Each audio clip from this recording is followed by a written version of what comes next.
Feels like everybody wants you to come out and say it's either going to the moon or it's going to zero. Nobody likes to hear like, hey, we're kind of in a holding pattern right now. We're waiting for more data to come in. We're kind of in a watch and wait and see what comes next. So, Tom, I'm going to throw this over to you. We get a lot of people saying like, oh, it's just a dead cat bounce. We've seen that over the weekend and today in the chat as well. Like yesterday was a dead cat bounce. It's still only going down. So do you think it's a dead cat bounce? And can you quickly explain what a dead cat bounce is to people at home?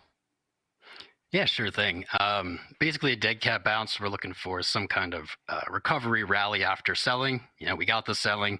We don't really have a ton of buying yet. We've moved up and away from 30,000 with a higher low at 31.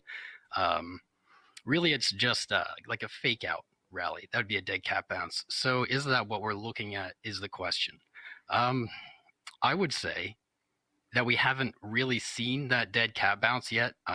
I don't see 40,000 here being enough. I mean, we moved 60, 50%, a little bit over 50% down. I'm looking for a retracement of at least half of that, half of that value, somewhere probably in the 45 to 48 range before I think I can really even talk about it being a dead cat bounce or not yet.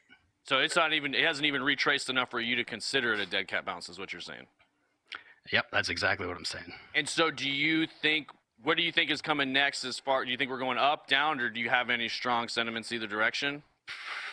I am looking for on the weekly there. The 20 moving average on the weekly is about 48, lines up really well with where I'd be looking anyway for a retracement in this scenario.